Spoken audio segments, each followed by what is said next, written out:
A veces, la búsqueda del silencio revela sonidos que no queremos oír. Elías Montenegro no buscaba aventuras ni fama. A los 53 años, tras una pérdida que silenció su alma, simplemente quería algo sin ruido, un momento puro, sin el ruido del mundo, sin recuerdos del pasado. Partió solo hacia la Serra do Roncador, en el corazón de Mato Grosso, con una vieja cámara colgada del pecho y un cuaderno amarillento. Elías era fotógrafo de naturaleza, pero no de redes sociales. Sus fotos no buscaban me gusta, sino consuelo. Tras perder a su esposa años atrás, comenzó a adentrarse en Brasil, como buscando en el bosque algo que la ciudad no podía darle: paz. No era hombre de palabras, era de largos silencios y mirada atenta. Para él, cada hoja caída contaba una historia, cada animal lejano tenía alma. Poco a poco, se hizo conocido entre investigadores y guardabosques.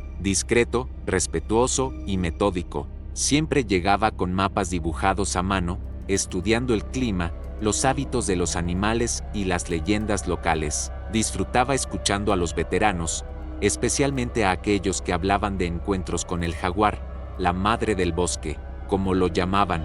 Creía que la naturaleza solo se abría a quienes se acercaban con serenidad. Ese julio seco, con el cerrado en flor y los fuertes vientos de la meseta azotando la vegetación, Elías eligió un tramo de montaña aislado y poco explorado conocido, como el Valle de Brejo Azul. Llevaba solo lo esencial: una tienda de campaña, equipo de iluminación, su cámara, su cuaderno y una fe inquebrantable en que allí encontraría algo auténtico. Pero lo que Elías no sabía era que, en esa inmensidad silenciosa, alguien más lo estaba mirando, y que, pronto, el clic que buscaba sería también el último sonido que oiría. En su primera noche en el Valle de Brejo Azul, Elías durmió sin ningún sonido, absolutamente nada, ni cigarras, ni búhos, ni el susurro de las hojas, solo un silencio denso, casi sólido, tan denso que le oprimía el pecho. Por la mañana, escribió en su cuaderno: aquí, hasta el viento parece pedir permiso. Buscaba ese tipo de detalle, no el espectáculo, sino lo sutil. Durante los siguientes días, vagó entre mesetas, arroyos secos y senderos ocultos. Fotografió la corteza de los árboles, arrancada por los tapires, las huellas que cruzaban los bancos de arena, las sombras que proyectaban las nubes sobre las rocas calientes. Parecía estar en paz, casi en trance. Dibujó los contornos de las montañas con carboncillo y escribió observaciones sobre el comportamiento de las aves. Pero nunca mencionó el miedo, nunca mencionó la advertencia. Elías creía en una especie de pacto con el bosque. Si no lo amenazo, no me amenazará, solía decir. Por eso no llevaba pistola, ni radio, ni aerosol. Solo la confianza de quien siempre regresa a casa. Pero el Cerrado, a diferencia de los bosques del sur que conocía, tiene una naturaleza diferente, más agreste, más seco, más impredecible. A unos 5 kilómetros del último bastión, acampó cerca de un manantial oculto. Allí esperaba ver lo que lo había traído hasta allí: un jaguar caminando a grandes zancadas bajo la tenue luz del atardecer. Había oído historias, había visto huellas, sabía que rondaba por los alrededores, pero había algo diferente ese día: un silencio aún más denso, un frío fuera de temporada, y la sensación, insistente e invisible, de que había ojos sobre él. Elija lo ignoró, estaba tan cerca de la imagen que buscaba, y fue allí, envuelto en quietud y confianza, que, el error más fatal de su vida. Días antes de partir hacia el valle, Elías tuvo una última conversación que aún resonaba en su mente. En la estación de autobuses de Barra do Garás, mientras esperaba el transporte a la sierra, conoció a una mujer, morena, de rasgos marcados, vestida con ropa sencilla y con un collar de dientes de animal. Se llamaba Joana, era hija de un antiguo guía de la región, y al saber a dónde iba, se desanimó. ¿Vas solo?, preguntó. Elías asintió con una sonrisa serena. Solo voy a observar, no quiero cazar nada. Guardó silencio un momento y luego habló en voz baja, casi como si contara un secreto.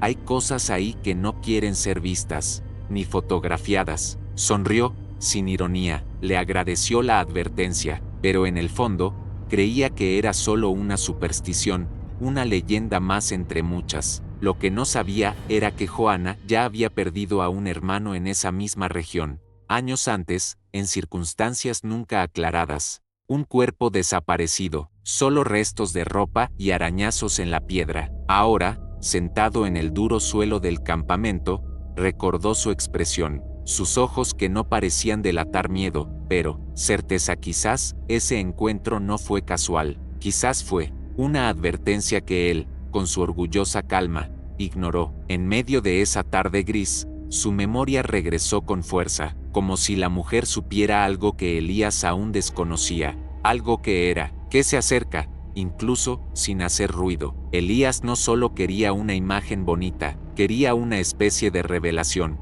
algo que justificara todas las pérdidas, todos los viajes, todo el vacío que había cargado desde que su esposa se fue. Para él, la naturaleza era un puente hacia lo invisible, y el jaguar, el mayor símbolo de ese equilibrio silencioso. Pasó 3 días sin contacto con nada más que el viento, las ramas y las huellas. Durmió poco, caminó mucho, registró cada detalle obsesivamente. Las huellas eran más frescas, el olor más intenso, su pulso también.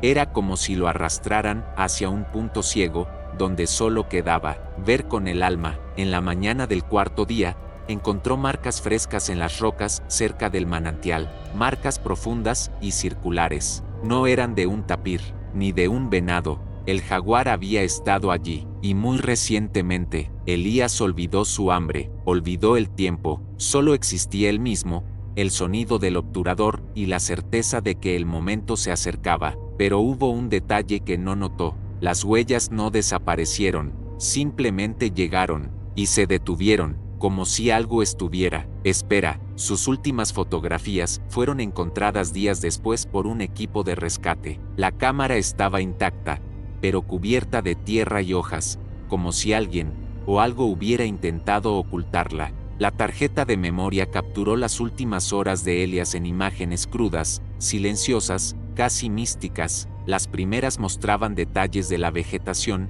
huellas de alta definición, el reflejo de la luz en el agua turbia del manantial.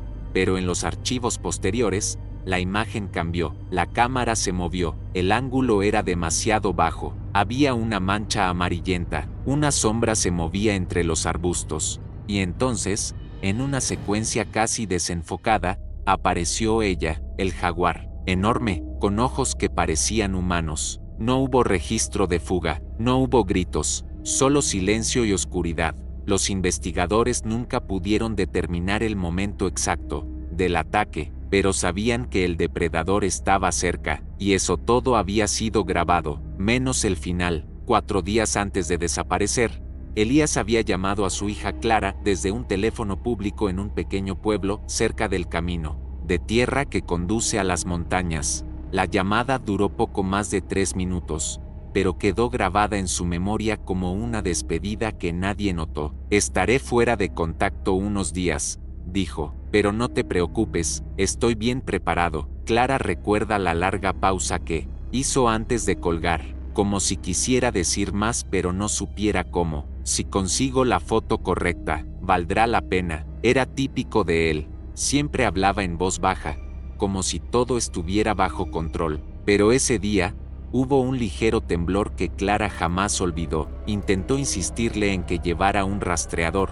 o al menos algún tipo de alerta, pero él se rió, diciendo que la naturaleza era más segura que las ciudades. Elías nunca supo que esta sería su última conversación, que esa suave voz sería el último recuerdo vivo de su hija, y ella, desde entonces, ha revivido ese momento como si cada palabra hubiera sido susurro del destino. El silencio que siguió a la llamada fue como una creciente ausencia, y a medida que pasaban los días sin noticias, Clara sintió lo que ninguna hija quiere sentir: algo andaba mal, muy mal, el tipo de mal que no se puede reparar con redención, sino con duelo. La cámara de Elías fue encontrada bajo un denso grupo de arbustos. No había señales de lucha, pero el lugar se sentía perturbado, como si algo hubiera sucedido rápida contundente y completamente, como si el bosque mismo lo hubiera envuelto. Cuando los técnicos abrieron la tarjeta de memoria,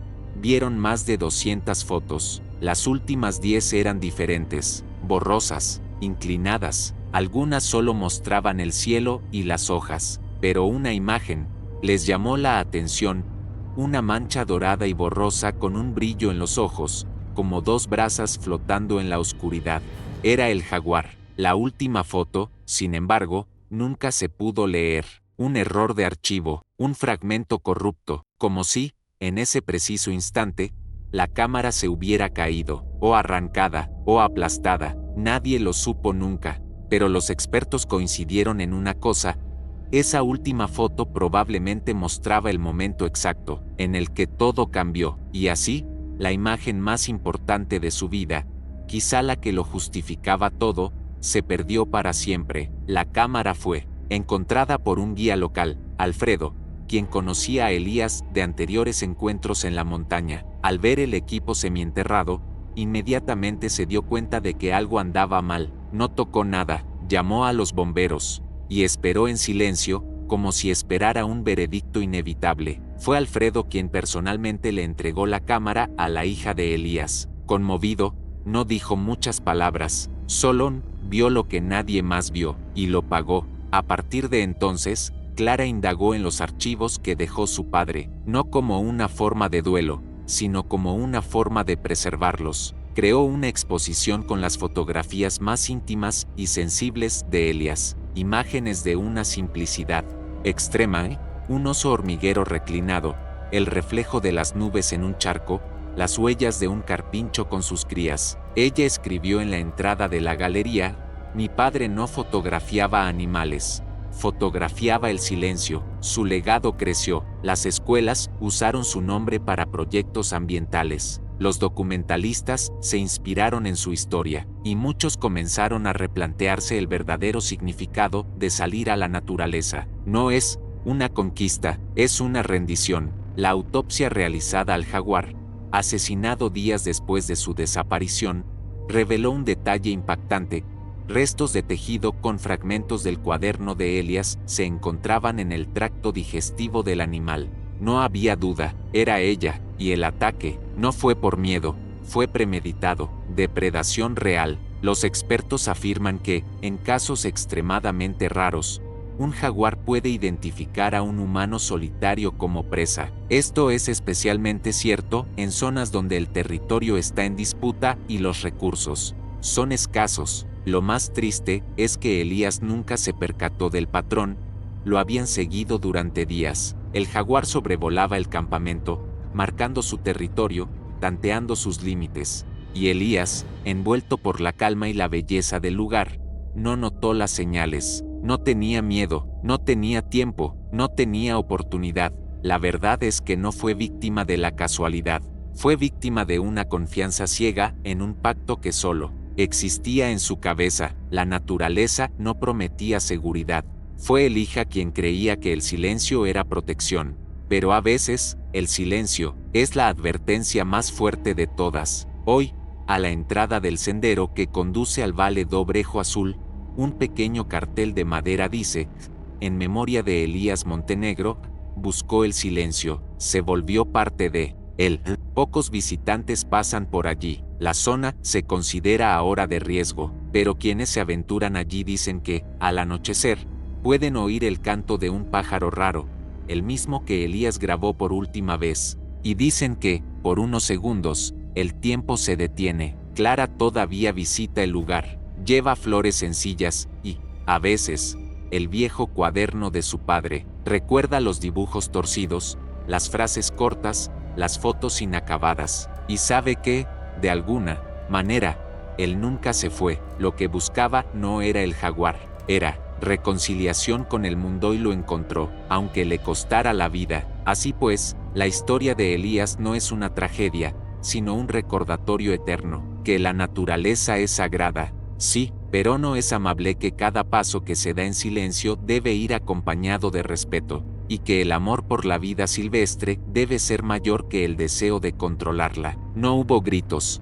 no hubo alarma, El fin de Elías quedó envuelto en el mismo silencio que tanto amaba, y eso, más que nada, fue lo que devastó a Clara, la ausencia de sonido, la ausencia de despedida, saber que su padre se había ido sin que nadie lo oyera. Durante meses, soñó con ese momento, intentó, en vano, imaginar qué habría pensado, si hubiera tenido tiempo de sentir miedo, si hubiera pensado en ella, o si simplemente lo hubiera aceptado. En el fondo, prefería creer que Elías veía al jaguar como parte del ciclo, que, incluso en los últimos segundos, no lo odiaba, no se arrepentía, pero había un dolor mayor de no haberlo podido abrazar, no haberle dicho vuelve pronto, y así, transformó este dolor en una misión.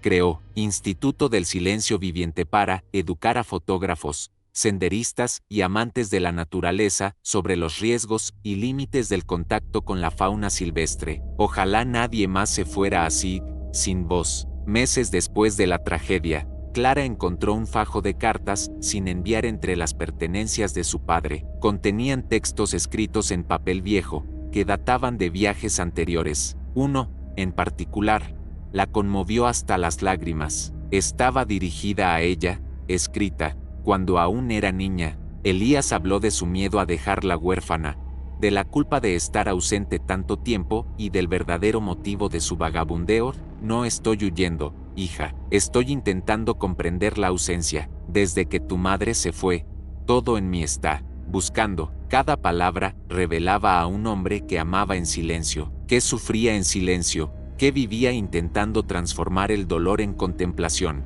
Y ahora, esas palabras se convertían en un espejo. Clara comprendió que, al protegerla del dolor, Elías también la alejaba de la verdad. Las cartas se publicaron en el sitio web del instituto y conmovieron a miles de personas, porque no siempre es la muerte lo que nos abandona, sino lo que permanece. No dicho, desde que Elías se fue, algo ha cambiado en el Valle de Brejo Azul. Los guías locales informan que el sendero, donde desapareció, se ha vuelto más silencioso. Los sonidos parecen más apagados, como si el bosque reconociera a quien se ha convertido en parte de él. Algunos dicen haber visto un gran jaguar rondando la zona en los meses siguientes. Otros afirman que, con la luz del amanecer, aparece una figura solitaria con sombrero fedora, escudriñando el horizonte, y luego desaparece. Supersticiones o no, lo cierto es que Elías no fue olvidado por el bosque ni siquiera por quienes viven allí, y hoy se le recuerda no como una víctima,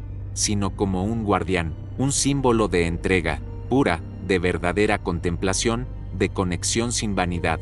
En la naturaleza, se convirtió en un recuerdo vivo, y este recuerdo todavía respira entre las hojas. Un año después de la muerte de Elías, Clara regresó al mismo lugar donde encontraron a su padre. La acompañaban 3 guías, 2 biólogos y un viejo amigo de la familia. No fue fácil, sentía un gran pesar, pero tenía que regresar, no por él, por ella misma. Allí, sentada en una roca cálida, sacó una pequeña grabadora de su bolsillo, presionó el botón y reprodujo la única grabación de voz que tenía de su padre, un discurso breve, de apenas unos segundos, en el que describía el paisaje en voz baja. El cielo está despejado hoy, el mundo parece estar en paz. Todos los presentes escucharon en silencio, y entonces Clara dijo: no quiero venganza, quiero que se quede aquí, donde su corazón decidió estar. Plantó un árbol junto a la roca, un hip blanco, y escribió en un trozo de madera: el silencio no mata, la despreocupación sí. Era su forma de decir que amar la naturaleza requiere más que admiración, requiere conciencia. Unos meses después, durante una expedición organizada por el instituto, un joven fotógrafo encontró un viejo cuaderno encuadernado en cuero entre raíces y rocas. Estaba húmedo, pero intacto. Era el cuaderno que Elías llevaba en su mochila. Ahí estaban las últimas notas, no fotos, no mapas, sino palabras. Si no regreso, que este cuaderno llegue a las manos de quienes aman lo que yo amo. La naturaleza es a la vez madre y bestia. Nos acoge, pero también nos pone a prueba. Respétala, escúchala, ámala sin olvidarte de ti mismo. Estas fueron las últimas líneas, escritas a mano, con letra firme. Hoy, este cuaderno se exhibe en el vestíbulo del Instituto Silencio Vivo, y la primera frase que se lee es simple, pero definitiva. No es la imagen lo que vale la vida, es la vida lo que vale la imagen. Elías Montenegro no murió por imprudencia, murió por creer demasiado, por amar tanto el silencio de la naturaleza que olvidó que, a veces, esconde garras, para quienes recorren senderos solitarios, cargando, con cámaras, sueños o heridas. Esta historia no se trata solo de un hombre, se trata de todos nosotros, de nuestros límites, nuestras ilusiones y la belleza que puede doler. Respeta el silencio, pero nunca lo subestimes. Si esta historia te conmovió, comparte con alguien que ama la naturaleza tanto como Elías, porque tal vez, solo tal vez, este recuerdo pueda salvar una vida.